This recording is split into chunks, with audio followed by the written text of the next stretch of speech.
This program sponsor by Lord Shiva Enterprises, अपने आप में एक पहचान, near hotel waste Panipat.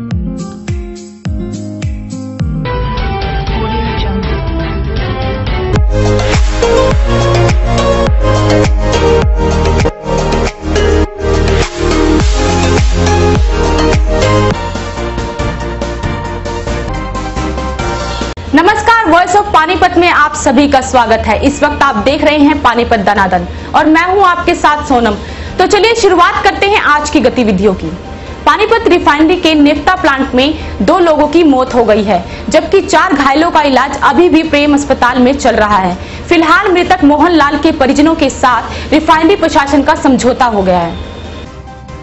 Naphtha plant में बॉयलर फटने के बाद एक कर्मचारी की मौके पर ही मौत हो गई थी, जबकि 5 घायलों को प्राइवेट अस्पताल में इलाज के लिए दाखिल करवाया गया था, जिसमें एक की हालत गंभीर होने के चलते दिल्ली रेफर कर दिया था, जिसकी आज इलाज के दौरान मौत हो गई। परिजनों और ग्रामीणों ने रिफाइनरी के बाहर धरना दे दिया था। आज पोस्टमार्टम के बाद पहले रिफाइनरी प्रशासन ने मृतक के परिजनों को 20 लाख रुपए, बच्चों की पढ़ाई का खर्च, 10,000 पेंशन देने के लिखित समझौता दिया है और साथ ही रिफाइनरी में एक गाड़ी चलाने का भी समझौता हुआ है।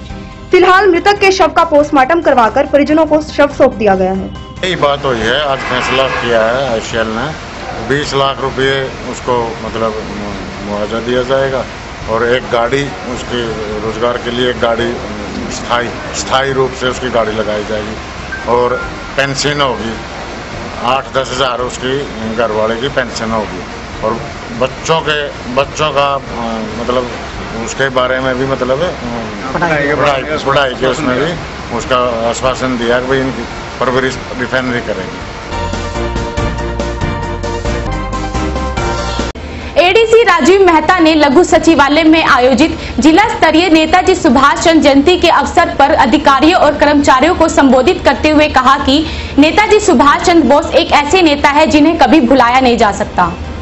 एडीसी राजीव मेहता ने कहा कि तुम मुझे खून दो, मैं तुम्हें आजादी दूंगा का नारा देने वाले नेताजी सुभाष चंद्र बोस ने आजाद हिंद फौज का गठन कर हिंदुस्तान का लोहा मनवाया और देशभक्ति की नई मिसाल प्रस्तुत की। इसके अतिरिक्त उपायुक्त ने बताया कि सरकार की ओर से पहली बार नई पहल करते हुए आजाद हिंद फौज संगठन से जुड़े वीरों का सम्मान किया जा रहा है। राजीव मेहता ने कहा कि हर जिले में जहां जिला स्तरीय कार्यक्रम रखे गए हैं, वहीं संगठन से जुड़े रहे परिवारों को भी उनके घर पर प्रशासनिक अधिकारियों के द्वारा जाकर सम्मानित किया जा रहा है। उन्होंने कहा कि देशभक्त सुभाष चंद्र बोस एक ओजस्वी वक्ता और युवाओं के लिए प्रेरणा स्रोत हैं। प्रेसिडेंट को लेकर थोड़ी सी खींचातानी चली तो उसमें थोड़ा सा सुभाष चंद्र बोस जी अलग होके एक ऐसी क्रांतिकारी लहर उस हमारी स्वतंत्रता संग्राम में जो कि पूरे विश्व में एक हमारे लिए एग्जाम्पल है कि किस प्रकार अहिंसा से एक देश, एक वो देश जिसका कहते हैं कभी सूर्यास्त नहीं होता, उसको भी पराजित किया जा सकता। जहां गांधी जी एक तरफ उस रास्ते पे चल रहे थे, वहीं सुभाष चंद्र बोस जो थे लोगों में जोश और देश के प्रति प्यार करने के लिए काम कर रहे हैं। किसान भवन में दीनबंधु सर छोटू राम की जयंती पर महिला डांसरों द्वारा अश्लील डांस किए जाने पर विवाद खड़ा हो गया है। किसान भवन के सचिव सुधीर झाकड़ का कहना है कि जयंती के नाम पर अश्लील डांस परोसा जा रहा है, जिससे युवक उत्तेजित होकर गलत काम करते हैं।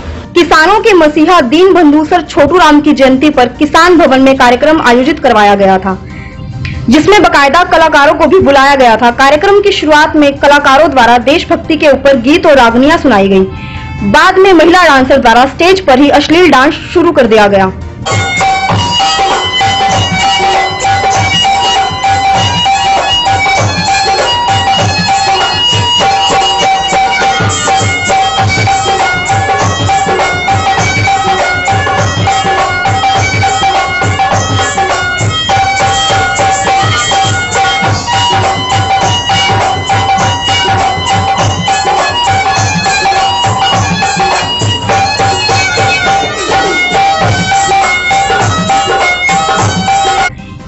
बाद एक कई गीतों पर महिला डांसर ने अश्लील डांस किया। कार्यक्रम में महिलाएं और बच्चे भी पहुंचे थे। इसी को लेकर किसान नेता सुधीर झाकड़ ने सवाल खड़े किए हैं। झाकड़ का कहना है कि जयंती के नाम पर अश्लीलता परोसी जा रही है, जो युवकों को गलत दिशा में ले जा रही है। सुनिए क्या कह रहे हैं सुधीर झाकड़।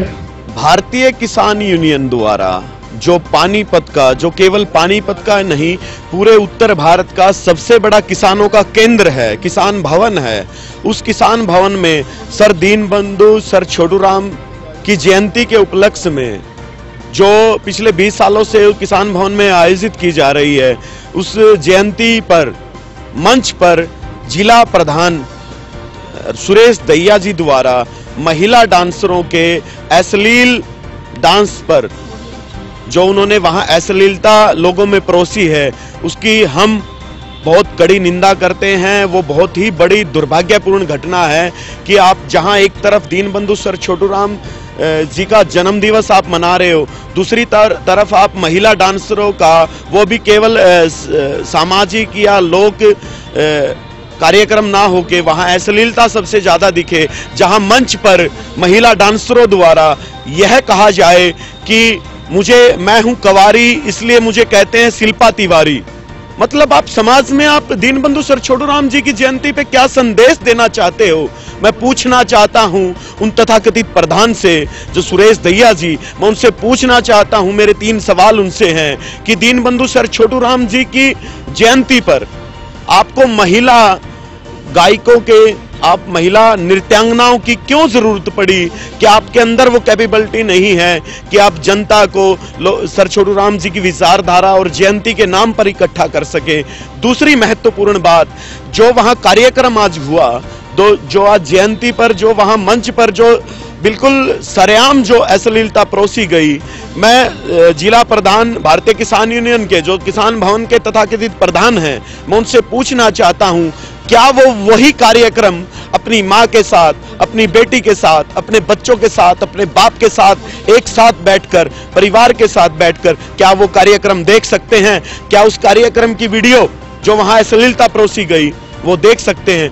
मेरा तीसरा बड़ा सवाल है कि भारतीय किसान यूनियन का जो किसान भवन, जो किसानों ने अपनी खून से, अपने पसीने से जो सींच कर इतने बड़ा भवन जो तैयार किया, और दीनबंधु सर छोटूराम जी की जो विचारधारा थी वहां उस पर कोई बात नहीं की गई। और अपितु मतलब बात करना तो बहुत दूर की बात है, किसान भवन की आमदनी में से पैसे हजारों में रुपए केवल इसलिए लुटाए गए, केवल इसलिए बहाए गए ताकि प्रधान जी की राजनीतिक महत्वाकांक्षा और उनका मनोरंजन पूरा किया जा सके। पिछले 20 सालों से किसान भवन पानीपत की एक परंपरा रही है कि हर साल 24 जनवरी को वो दीनबंधु सर छोटूराम, रहबर आजम दीनबंधु सर छोटूराम जी की जयंती मनाते हैं। लेकिन इस साल जिला प्रधान सुरेश दहिया जी द्वारा केवल 23 जनवरी को क्यों आयोजित की गई, उसका भी मैं कारण आपको स्पष्ट करना चाहता हूं। क्योंकि 23 जनवरी को जो उनके राजनीतिक, जहां से उनके स्वार्थ पूरे होते हैं, जो उनके राजनीतिक नेता हैं, जो आज वहां मुख्य अतिथि के रूप में आए हुए थे, उनके पास 24 जनवरी का टाइम नहीं था, तो उनको अपनी भीड़ दिखानी थी, अपने स्वार्थों की सिद्धि करनी थी। इसलिए उन्होंने परंपरा को 20 साल की तोड़ दिया ताकि उनके पॉलिटिकल बेनिफिट्स उनको मिलते रहे।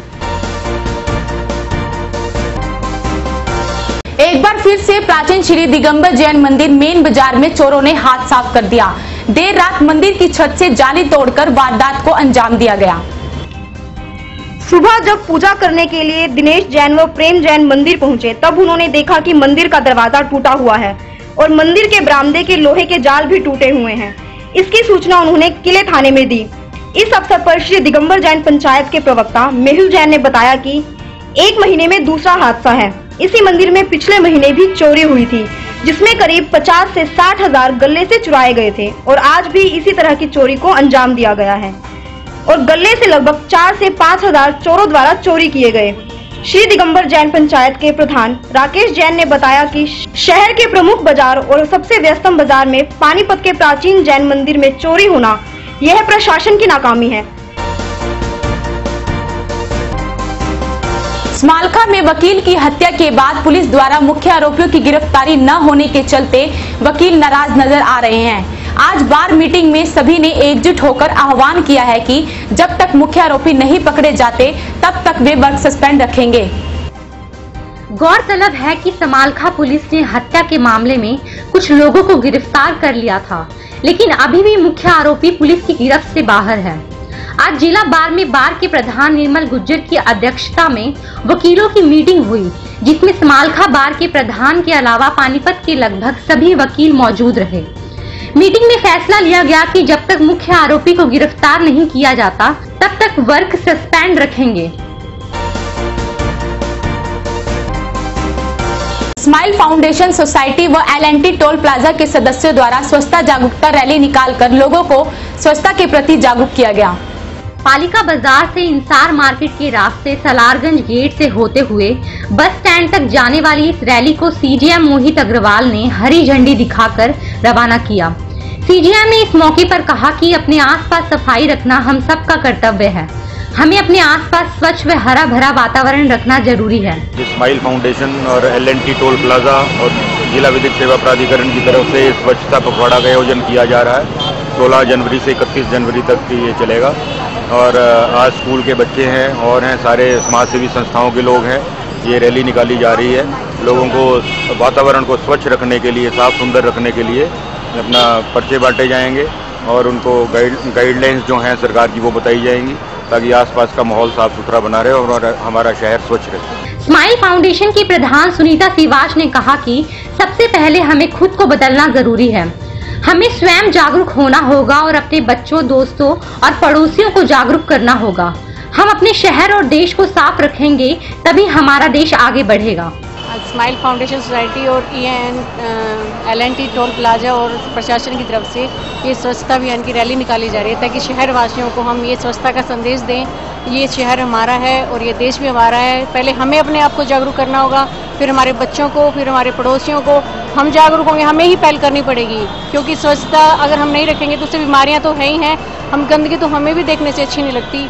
तो हमारा यही है मोटिव कि लोगों को हम ज़्यादा जागरूक करें, ताकि हम अपने शहर को, अपने देश को स्वच्छ रखें। कहाँ से स्टार्ट और कहाँ खत्म होगी? ये हमने नगर पालिका के यहाँ से स्टार्ट किया है, पालिका बाजार से, और ये मार्केट से होती हुई सलारगंज गेट से, बस स्टैंड से, फिर सेक्रेटरीट तक खत्म होगी वहाँ पर जाकर।